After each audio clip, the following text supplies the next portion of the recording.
But कुछ ऐसी derivations जो बिल्कुल भी मिस नहीं करके जानी है, वो रैंडमली बेटा तीनों में से कोई भी एक एप्लीकेशन आपसे पूछा जा सकता है विद डायग्राम एंड उसके साथ एसोसिएटेड एक न्यूमेरिकल क्वेश्चन भी पूछा जा सकता है अगर 5 मार्क्स में आएगा। 2024 के पेपर की बात करें तो बहुत ट्विस्टेड पेपर बना दिया गया था। देखो, मैं तुम्हें कोई झूठा दिलासा देने नहीं आई हूं कि तुम इस पीडीएफ को पढ़कर फुल ऑन फुल स्कोर कर लोगे, नहीं बेटा जी। 70 में से आप 16 मार्क्स अपने पक्के कर रहे होंगे अगर आप ये प्रोवाइड किए गए पीडीएफ की डेरिवेशंस को कंप्लीटली कवर कर लेते हैं। ये पीडीएफ आपको मिलने वाला है, आपके फोन्स में आने वाला है। अगर इस पीडीएफ के 40 के 40 डेरिवेशंस तुम कवर कर लेते हो तो मैं इसकी गारंटी लेती हूं कि 16 मार्क्स आपके फॉर श्योर पक्का होने वाले हैं। तो welcome to NCERT NEET Adda 24/7। Myself Arshpreet Kaur, your physics educator, and I am going to make sure that कि आपका 2025 ईयर बहुत ही बढ़िया साल जाए, आपके board exam as well as NEET exam में बहुत अच्छा स्कोर हो। तो उसके लिए आपको हमारे चैनल के साथ जुड़ना पड़ेगा। If you are a new user, don't forget to subscribe to the channel and press the bell icon. So बेटा जी, 16 मार्क्स बहुत ज्यादा बड़े नहीं है बट इतने भी छोटे नहीं है, ठीक है। यहां पर मैं आपको बताने वाली हूं वो इंपॉर्टेंट डेरिवेशंस जो चैप्टर वाइज आपको एटलीस्ट पक्की कर लेनी है इस पॉइंट ऑफ टाइम पर, क्योंकि इनको नहीं करोगे तो यार न्यूमेरिकल्स तो हमें वैसे भी नहीं पता है ना कि उसमें फिगर्स किस तरीके से आएंगी। कई बार अगर हम 2024 के पेपर की बात करें तो बहुत ट्विस्टेड पेपर बना दिया गया था, बट कुछ पोर्शन ऐसा होता है जो हमारे हाथ में होता है जिसको हम फिक्स कर सकते हैं, और डेरिवेशंस वो पोर्शन होता है। आपको अगर अपने 16 मार्क्स पक्के करने हैं तो यार अभी कॉपी पेन लेकर बैठ जाओ, पहले तो मेरे साथ नोट कर लो चैप्टर वाइज कि कौन कौन सी डेरिवेशंस को आपको मिस नहीं करना है। स्टार्टिंग विद चैप्टर नंबर 1 बेटा जी, electric field due to an electric dipole at axial position at equatorial position. ये दोनों डेरिवेशंस में से एक डेरिवेशन आपको पेपर देखने में मिल सकती है, बहुत इंपॉर्टेंट है। ये दोनों डेरिवेशंस मैंने आपको एनसीईआरटी वन शॉट, मैंने अभी रिसेंटली इसी चैनल पर बेटा एक वन शॉट लिया है जिसमें मैंने आपको ये दोनों डेरिवेशंस कवर करवाई हैं, तो इसको जाकर जरूर से देख लेना, लाइव सेक्शन में आपको मिल जाएगा, ठीक है। साथ ही साथ अगर हम बात करें यहां पर बेटा जी, जो बहुत इंपॉर्टेंट डेरिवेशन एक और यहां पर आपको इंक्लूड करनी है, दैट इज बेसिकली जब आप टॉर्क का एक्सप्रेशन फाइंड करते हैं इलेक्ट्रिक डायपोल में, आप टॉर्क का एक्सप्रेशन फाइंड करते हैं P क्रॉस E वाला, जिसमें आगे further stable equilibrium and unstable equilibrium वाला केस बनता है, वो इंपॉर्टेंट है बेटा यूनिफॉर्म इलेक्ट्रिक फील्ड में जब आप इलेक्ट्रिक डायपोल को प्लेस करते हैं, ठीक है। सो वो आपको कवर करना है, वो भी मैंने वन शॉट में कवर करवा रखा है। उसके बाद आता है गॉसेस लॉ। गॉसेस लॉ में बेटा आपके 3 एप्लीकेशंस आते हैं। अब ऐसा कुछ नहीं है कि सीबीएसई का कोई फेवरेट एप्लीकेशन है वो दे देगी, रैंडमली बेटा तीनों में से कोई भी एक एप्लीकेशन आपसे पूछा जा सकता है विद डायग्राम एंड उसके साथ एसोसिएटेड एक न्यूमेरिकल क्वेश्चन भी पूछा जा सकता है अगर 5 मार्क्स में आएगा, ठीक है। चैप्टर नंबर 2 में अगर अपन बात करें तो potential due to a point charge, potential due to an electric dipole at axial and equatorial position. इसमें आप जनरल पॉइंट का डेरिवेशन करते हैं जिससे आप फर्दर एक्सियल एंड इक्वेटोरियल के लिए एंगल सब्स्टिट्यूट करते हुए वैल्यूज निकाल रहे होते हैं। फिर रिश्ता क्या रहता है इलेक्ट्रिक फील्ड एंड पोटेंशियल का, अगर अपन सिंपल टर्म्स में बात करें तो दुश्मनी का रिश्ता रहता है, ये आपने पढ़ रखा है, बट बेटा ये प्रूव करना आ सकता है। देन आपको पोटेंशियल एनर्जी का expression, potential energy is a scalar quantity बेटा, माइनस ऑफ, नेगेटिव में आती है minus of P vector dot of E vector, ये एक्सप्रेशन के ऊपर डेरिवेशन पूछा जा सकता है। कैपेसिटेंस वाले पार्ट में डाइलेक्ट्रिक्स इंसर्ट करो या ना इंसर्ट करो, दोनों ही एक्सप्रेशंस बेटा आपको कवर करके जाने हैं, ये इंपॉर्टेंट है, ठीक है। नेक्स्ट अगर हम बात करें चैप्टर नंबर 3 की, अब चैप्टर नंबर 3 में ना खिटपिट बहुत छोटी छोटी सी डेरिवेशंस हैं, बट कुछ ऐसी डेरिवेशंस जो बिल्कुल भी मिस नहीं करके जानी है वो मैंने लिखी है। इसके अलावा भी आप कर सकते हो, ठीक है। तो पीडीएफ में तो आपको इनसे ज्यादा ही डेरिवेशंस मिलेंगी बेटा, 40 जो डेरिवेशंस मैं बोल रही हूं उसमें से भी जो मोस्ट इंपॉर्टेंट है वो मैंने आपके लिए यहां पर लिख दी है, जिनको तो आप बिल्कुल अफोर्ड कर ही नहीं सकते हो लीव करना, ठीक है। उसके अलावा भी आपको डेरिवेशंस टोटल मिल रही होंगी पीडीएफ में, तो जुड़े रहो, ठीक है जी। नेक्स्ट अगर हम बात करें चैप्टर नंबर 3 में ड्रिफ्ट वेलोसिटी, आपको ओम्स लॉ का एक्सप्रेशन डिड्यूस करना आ सकता है, microscopic form of Ohm's law, ठीक है, वो पूछा जा सकता है। कॉम्बिनेशन ऑफ सेल में सीरीज एंड पैरेलल, दोनों ही डेरिवेशंस बहुत इंपॉर्टेंट है बेटा, कोई भी रैंडमली पूछी जा सकती है। ज्यादातर अगर पेपर को थोड़ा सा डिफिकल्ट बनाना हो, लेंथी बनाना हो तो पैरेलल वाला केस पूछ लेते हैं, ठीक है।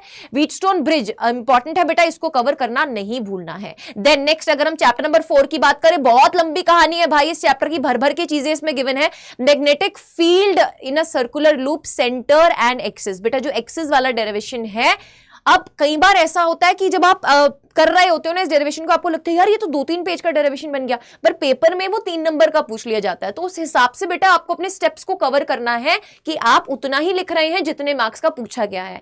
यहां पर मैं आपको पेपर अटेम्प्ट करना भी सिखाऊंगी बेटा, सैंपल पेपर्स भी सॉल्व करवाऊंगी। अभी रिसेंटली आने वाले दिनों में अगर हम बात करें तो हम बहुत सारे इंपॉर्टेंट सेशंस ले रहे होंगे फिजिक्स के, जो आपके बोर्ड एग्जाम्स में आपको हेल्प कर रहे होंगे। सो फिर से बोल रही हूं, अगर आप न्यू हो तो इस चैनल को सब्सक्राइब जरूर से कर देना and hit the like button as well. यार वीडियो अच्छा लगा तो लाइक तो करते ही जाना, ठीक है।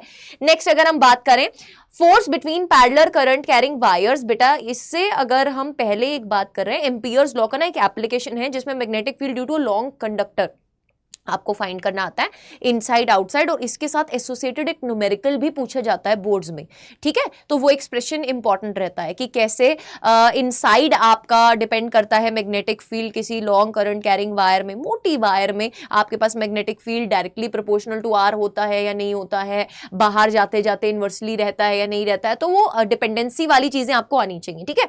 Torque experience by current loop, very important derivation, इसी के ऊपर बेस बेटा आगे गैल्वेनोमीटर आपको समझ आता है। चैप्टर नंबर 5 में एज सच कुछ डेरिवेशन नहीं है बेटा, इसमें आपको एनालॉग वाला पार्ट बहुत अच्छे से कवर करना है। जितनी भी डेरिवेशंस हैं उसके ऊपर आपका जो कॉम्पिटेंसी लेवल के क्वेश्चंस हैं वो बन सकते हैं, ठीक है। तो क्वालिटेटिव अप्रोच आपको पता होनी चाहिए। चैप्टर नंबर 6 की बात करें अगर हम, तो मोशनल ईएमएफ जिसमें आपका expression E equals to BBL। बहुत सारे बच्चों को गलतफहमी होती है सिलेबस में से कटा हुआ है, नहीं भाई सिलेबस में से नहीं रिड्यूस है, ये पूछा जा सकता है, ठीक है। Self inductance of a long solenoid and mutual inductance of a 2 long solenoids, बेटा ये दोनों एक्सप्रेशंस आपको L और M के आने चाहिए, ठीक है। फर्दर आपको कई बार पेपर में ये प्रूफ करना भी आ जाता है that mutual inductance of first solenoid with respect to the second and second solenoid with respect to the first बराबर होती है, ये प्रूफ करो। M12 is equals to M21, वो प्रूफ करो, तो वो भी आपके पीडीएफ में इंक्लूड कर दिया गया है। चैप्टर नंबर 7 की बात करें ऑल्टरनेटिंग करंट में, तो आरएमएस वैल्यू ऑफ एसी, बेटा पीक वैल्यू आरएमएस वैल्यू के रिलेशन के बारे में आपको पता होना चाहिए। सीरीज एलसीआर सर्किट, इसके साथ एसोसिएटेड आगे इंपेडेंस निकालना आ सकता है, फेजर डायग्राम पूछे जा सकते हैं, रेजोनेंस का पार्ट आ सकता है। जब एक्सएल एक्सी के बराबर होता है तो रेजोनेंस कंडीशन बनती है, वो चीजें आपको पता होनी चाहिए, उनके ऊपर छोटे मोटे डेरिवेशंस पूछे जा सकते हैं। बेटा एवरेज पावर ऑफ एसी, अगर हम बात करें प्योर रेजिस्टर सर्किट है, प्योर कैपेसिटर सर्किट है, प्योर इंडक्टर सर्किट है, तो उनके केस में एवरेज पावर निकालनी आ सकती है, ठीक है। तो पावर फैक्टर वैसे सिलेबस में से बोलते हैं रिड्यूस है, बट छोटा सा आइडिया बेटा इसका आप पढ़ के जाएंगे एनसीईआरटी में से, मेरे साथ ही पढ़ेंगे आप इस चैनल पे, मैं आपको वन शॉट भी करवाऊंगी, ठीक है। चैप्टर नंबर 8 में बात करें, कोई डेरिवेशन नहीं है as such, there is no as such derivation, but मैंने ये एक्सप्रेशन यहाँ पे इसलिए लिखा है, इसका कोई डेरिवेशन नहीं है। आप नॉर्मली बेटा speed of light and vacuum का रिलेशन पढ़ते हैं epsilon not and mu naught के साथ, यानी कि एब्सोल्यूट परमिटिविटी एंड परमेबिलिटी के साथ। फिर यहां से बेटा आपको कई बार शॉर्ट क्वेश्चंस में पूछ लिया जाता है कि अगर आप speed of the light in any medium की बात करें तो वो किस तरीके से लिंक्ड है speed of light in vacuum के साथ। तो बेटा यहां से हम रिफ्रैक्टिव इंडेक्स डिराइव कर लेते हैं। रिफ्रैक्टिव इंडेक्स अपने पास कितना आ जाता है, under root of mu r epsilon r, ठीक है। तो रिफ्रैक्टिव इंडेक्स का डेरिवेशन यहां से छोटू सा पूछा जा सकता है, ठीक है। देन चैप्टर नंबर 9 की बात करें, रे ऑप्टिक्स में बेटा बहुत सारी डेरिवेशंस हैं, घबराना नहीं है, अगर नंबर पक्के करने हैं तो करना पड़ेगा, ठीक है।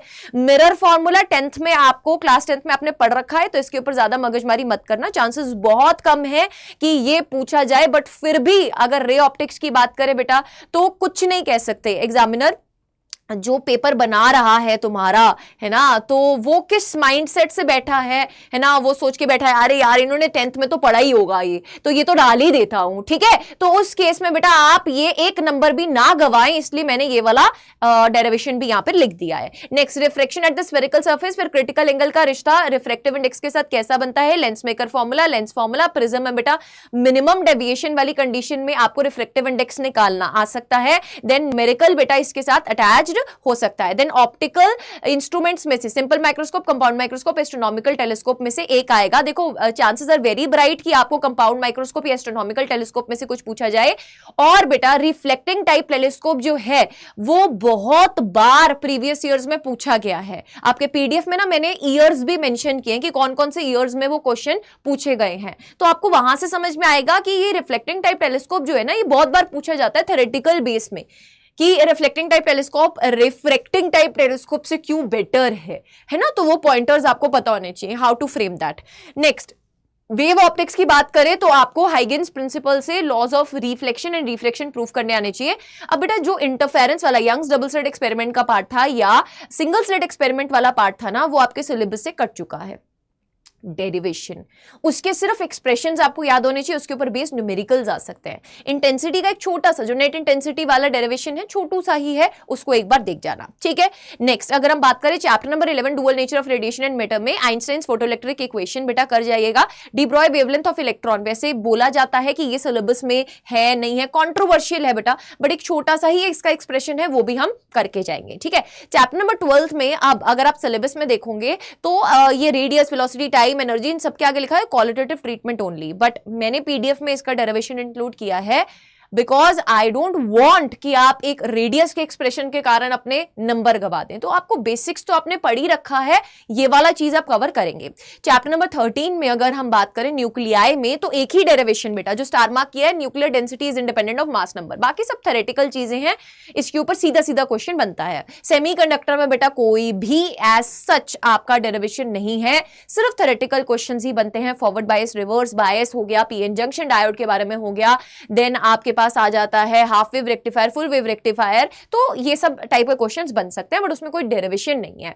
सो आई होप बेटा कि आपको ये एक वीडियो जो है वो बहुत ही इंफॉर्मेटिव वीडियो लगा है और आप इसको फॉलो करने वाले हो, बिकॉज बहुत थोड़े दिन रह गए हैं। Don't take risk at all यार, है ना। और अपनी फिजिक्स कॉर मैम के साथ जुड़ जाइए बेटा। इस वीडियो को ज्यादातर बोर्ड एस्पिरेंट्स के साथ शेयर कीजिए ताकि उनको भी ये मिल सके, ठीक है। एंड बेटा आपको पीडीएफ कहां पर मिलने वाला है, ये आपको हमारे एनसीईआरटी नीट अड्डा 24/7 के ऑफिशियल टेलीग्राम चैनल का लिंक डिस्क्रिप्शन बॉक्स में गिवन है, कमेंट सेक्शन में भी पिन करवा दूंगी इस वीडियो के, वहीं पर आपको पीडीएफ मिलेगा। और अदर देन दैट आप मेरे साथ कनेक्ट हो सकते हैं on my official email ID arshprwet@adda.247.com, ठीक है। Wish you good luck, stay tuned and see you all in the next video.